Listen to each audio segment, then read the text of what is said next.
j'ai fini. À un moment donné, si tu veux, je peux pas passer ma journée sur ce bouquin. Il faut aussi bosser sur la 205, sinon elle avancera pas. Tu vois? Et la 205, je suis fait un peu, voilà, j'ai pas pu trop travailler parce que j'avais pas envie. Donc, écoute, j'ai fait ce que j'ai pu. Voilà, c'est tout simple. Aujourd'hui, tu vois, ce qui va se falloir qu'on fasse, c'est que, eh ben, la semaine dernière, c'était les cadeaux, c'était autre chose. La semaine d'avant, on avait vu un petit peu comment placer le moteur. C'est super important de placer ton moteur sur ton marbre, lui donner un repère fixe et lui donner, du coup, des emplacements, plus un niveau comme ça et comme ça. Ce qui fait que on peut déterminer un emplacement parfait en fonction du véhicule. Donc aujourd'hui, ce qu'on va faire, c'est simple, hein, on va construire la structure autour du moteur, tout en laissant le moteur dans sa position. Il faut faire en sorte que la structure puisse permettre au moins la dépose du moteur, ce qui me paraît quand même un minimum. Sinon, c'est un peu dommage, quoi, si tu peux pas déposer ton moteur. Et surtout, il va nous permettre de créer des emplacements spécifiques à la géométrie, qui fait qu'on aura des variations d'angle, qu'on aura, etc., qu'on aura pas mal de choses. Et pour ça, c'est très, très, très long pour que ce soit bien précis, bien au niveau. J'ai un niveau numérique au 0,1 degré près, super bien. Donc, c'est super. Et ce qu'on va faire, c'est que le moteur, tant qu'à faire, on va faire en sorte de le maintenir sur châssis, comme ça il sera définitivement sur une position par rapport au châssis. Non seulement par rapport à la voiture en fonction de l'emplacement du marbre, mais par rapport au châssis en fonction du moteur. Donc là, tout sera bien. Et ce qu'on va faire, c'est qu'on va utiliser ces silent blocks là. Silent blocks qui sont en polyuréthane. Alors là, tu vas me dire, c'est tout petit, tout machin. Oui, parce que ceux d'origine, regarde ce qui m'a donné le coupable. Voilà, regarde ça. Qu'est-ce que tu veux faire avec ça? On fait une voiture légère, et comment que ça se passe? Donc ça, c'est mort, ça, on va pas l'utiliser. J'ai pris les poids 3 kg 735, les 3, 231 grammes, les 3 là. Je t'expliquerai un petit peu dans la vidéo pourquoi on peut se permettre de faire ça.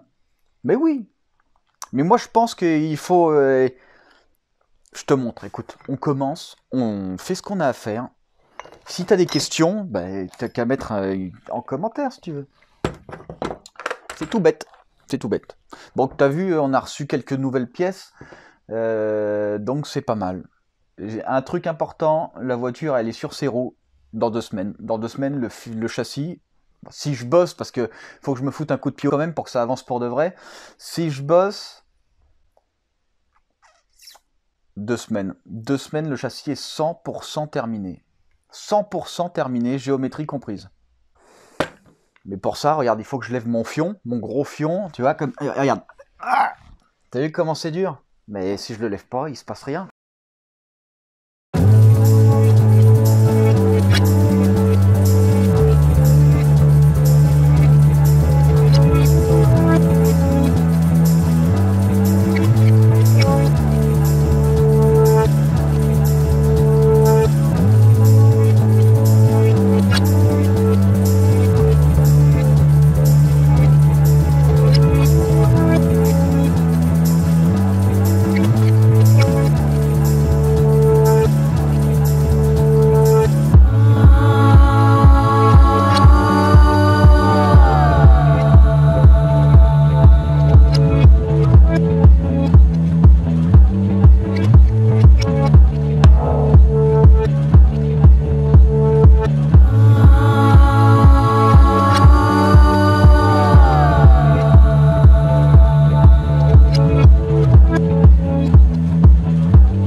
Bon, la structure générale, on va dire générale, hein, est faite. Donc ça va être les maintiens triangle haut, les maintiens triangle bas.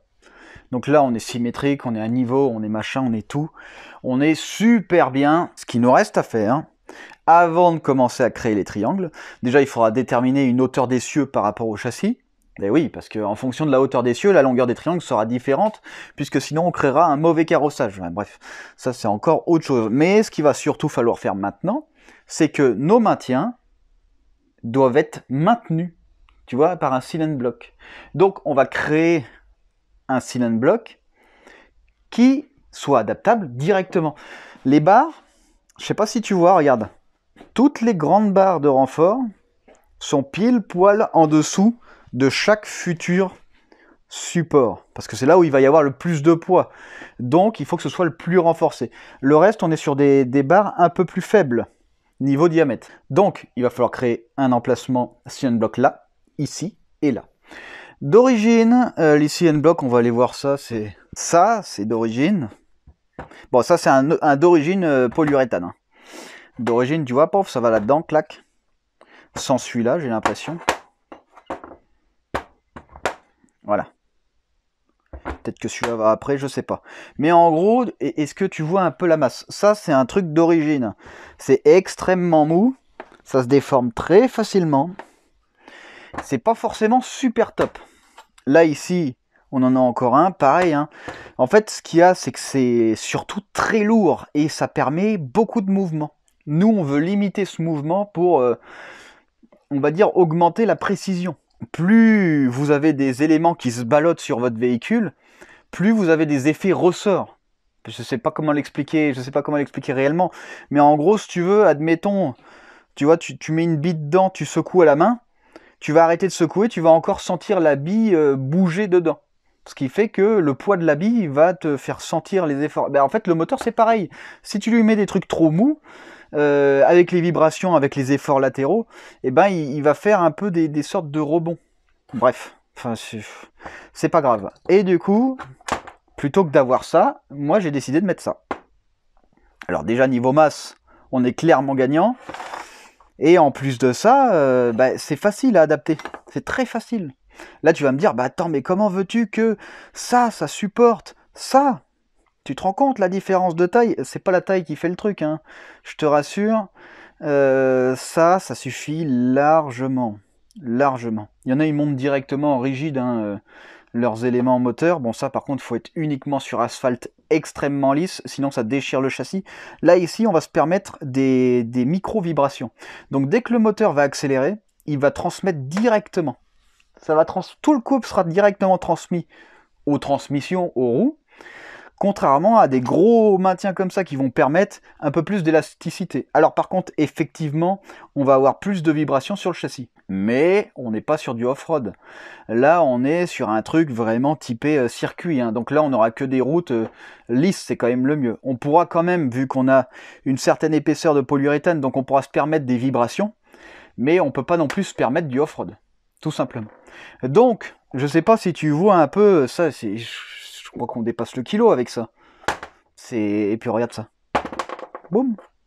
Tu vois? Donc ça, on le remplace par ça. Pour te faire une idée, tu vois, regarde. Le V8, bon, c'est pas terminé. Hein, les cylinder blocks sont pas encore terminés. Enfin, les maintiens sont pas terminés. Rien n'est renforcé encore. Mais le V8, lui, sera tenu par un de chaque côté. Un cylinder block comme ça de chaque côté. Et après, ici, il y a son cylinder block d'origine, mais il faut le passer en polyuréthane. Là, c'est parce que j'avais pas trop le choix. Donc, c'est simple. On va s'occuper de ça. On va créer la pièce qui va là. Un maintien directement au cylinder block. Un maintien directement à la partie moteur, maintien moteur, et un maintien directement côté châssis.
Ok, donc on a fait les maintiens.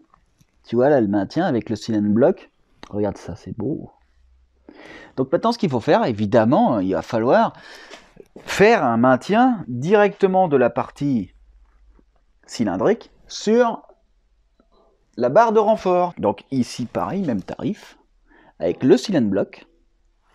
Et ici aussi pareil, avec le cylindre bloc. Tu vois là on est très très près. Donc on retaillera ça un petit peu pour pas qu'on soit trop près. Voilà, parce qu'avec les vibrations, sinon ça va faire des à-coups, ça va résonner, et puis ça va casser les oreilles, et ce sera super chiant. Donc, maintenant il ne nous reste plus qu'à s'occuper de ça. Alors, avant de faire l'installation définitive des maintiens de cylindre bloc sur le châssis, il faut s'assurer que, tu vois, les cardans soient bien symétriques et qu'on n'ait pas plus un cardan qui ressort plus d'un côté que de l'autre. Après, si on veut, vu que les cardans ils ont une espèce de marge d'utilisation, on peut prendre les masses et les décaler plus vers le côté passager, admettons. Mais honnêtement, ici, il ne faut pas oublier qu'on a la roue. La poulie dumper. Donc la poulie dumper doit absolument pouvoir passer pour pouvoir alimenter l'alternateur. Donc on ne peut pas non plus faire n'importe quoi. J'ai préféré centrer mes cardans. Je vais te montrer. Tu vois, regarde, hop, là je le recule. Tac, le trait là, la petite gorge, elle arrive à ce niveau-là. Tu vois, elle arrive à ce niveau-là. Et quand on fait pareil avec l'autre, si je l'ai bien fait, tac, quand on l'appuie à fond, tu vois, c'est pareil. Donc là, on n'est pas trop mal. Ça veut dire qu'on est plutôt bien équilibré. Évidemment, les mesures comme ça. Ben regarde, je te montre. Ici, on a ce qu'on appelle un niveau numérique. C'est un niveau numérique au 0,1 degré près. Donc c'est un truc quand même qui envoie sévère. Donc là, ici, tu vois, je suis à 0,10. Je vais me faire un 0. Ah ben oui, j'ai fait un 0 au mauvais endroit. Hop. Ok, on est à 0. Ensuite, je me fous là. Qu'est-ce qu'il nous dit, lui? Ben, c'est magique. 0 aussi. Ici, il nous dit quoi, lui? Ben, 0 aussi. Ben, regarde, tout est équilibré. Bon, maintenant qu'on sait que voilà, tout est parfait, on va pouvoir créer les emplacements. Tout est bon, tout est machin, tout est etc. La hauteur du moteur doit être légèrement au-dessus du marbre, vu que c'est le point bas complet. Donc le point le plus bas, c'est le côté boîte. Donc là, on a, je crois que j'ai mis une marge de moins d'1 centimètre. Voilà, si, 1 centimètre, ouais, une marge d'1 centimètre. Comme ça, bah derrière, les cylindres blocs vont s'écraser un peu avec le poids du moteur et le poids de la boîte. On va perdre peut-être 5 mm, donc on sera 5 mm encore plus bas. Donc là, en fait, on aura un centre de gravité extrêmement bas, super bien fait. C'est exactement ce qu'on a besoin. Et ben maintenant, il faut maintenir tout ça. Maintenant qu'on a fait tout le boulot, et c'est parti.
yes. Alors, qu'est-ce que ça donne un petit peu nos maintiens style and block? Regarde, ici on a nos maintiens. Hop. Clac. Donc, on a un effort qui va directement vers le bas. Ici, pareil. Un maintien. Et ici, un maintien. Comme ça, au moins, bah là, on a nos 3 points. Là, on est sûr qu'il n'y a aucun souci. Évidemment, il faudra faire une structure par-dessous pour éviter l'écartement. Bon, là, honnêtement, il n'y aura pas de souci. Hein, parce que de toute façon, par-dessus, tu verras ça plus tard, mais on va faire un truc de fou par-dessus. Là, pour l'instant, on a fait vraiment que la structure générale pour venir accueillir les triangles hauts et les triangles bas. Alors, comme tu as pu le voir, j'ai pris les cylindres blocs les plus pourris pour faire la soudure. Je sais pas si tu as vu, ça a pris un tout petit peu feu, mais pas beaucoup, juste un tout petit peu. Et ben en fait, c'est parce que pour être sûr d'être parfaitement ajusté, d'ailleurs je les ai mis, tout est parfait. Tu vois, c'est parce que j'ai créé mes soudures avec les cylindres blocs intégrés dessus. C'est pour ça que j'ai des cylindres blocs qui me servent de soudeur à souder et des cylindres blocs qui sont après neufs. Regarde, voilà, ils sont beaux. Là, voilà, ils sont beaux. Tu vois, je me fous pas de toi. Et on est super bien ajusté. Comme ça, au moins, on n'a aucun souci. Donc là, c'est très bien. Ah, là, le maintien, il est super.